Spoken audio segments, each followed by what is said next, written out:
Good morning, everybody. Rev Dave Whitmer here, and I'd just like to speak to you not about business today, though it's a business of mine, but about God and about how God feels about love.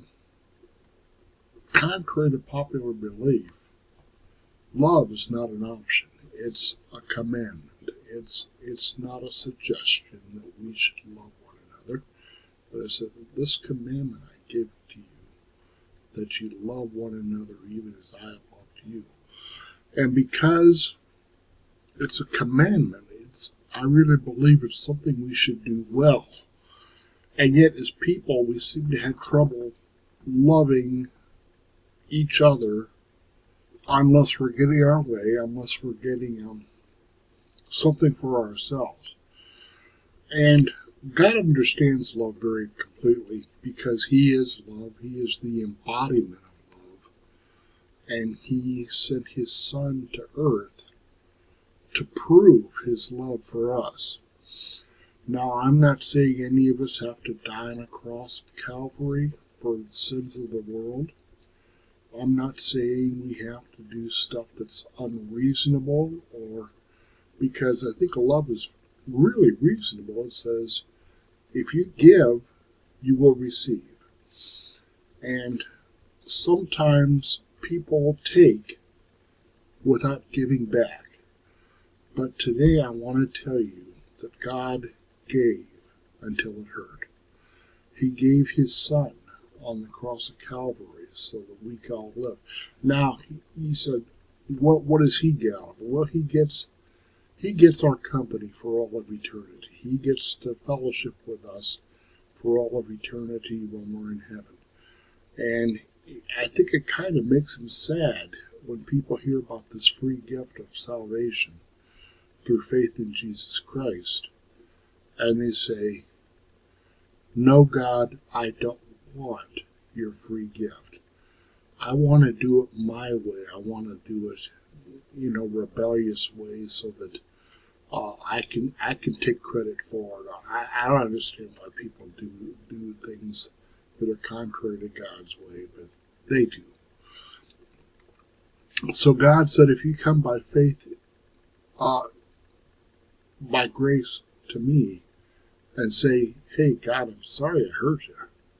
I'm sorry I caused Christ to hang on that cross 2,000 years ago, and I'm sorry that I've made my mistakes and caused you pain."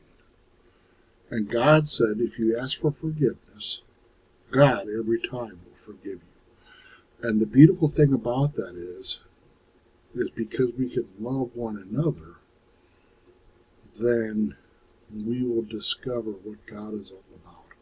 And God is love.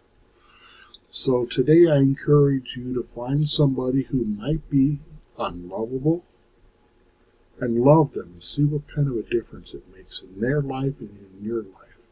Some people will rebel and say, "No, I don't want your love." And that's the spirit of Satan. The spirit of Satan says, hate, hate, hate. Hate everybody because he hates you. And he's caused a lot of people to hate freely because they can't love. And love is so freeing. It is so wonderful.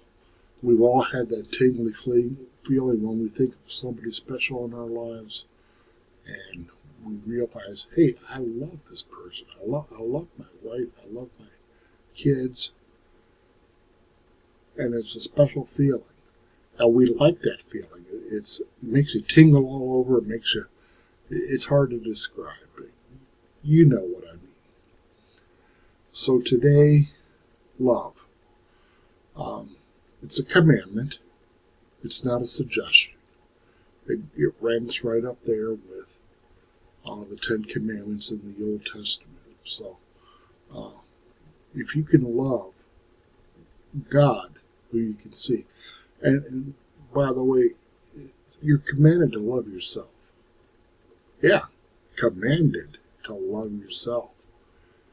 Because if you can't, you'll find it difficult to love somebody you can't see and even nigh upon impossible to love somebody like God, who you can't see. So go ahead, give it a shot, and get back to me if you have questions. I'm in Ohio, 330-858-6750, Eastern Time Zone, and I'll be glad to talk to you. Take care. God bless you. Have a great day. And yes, I love you.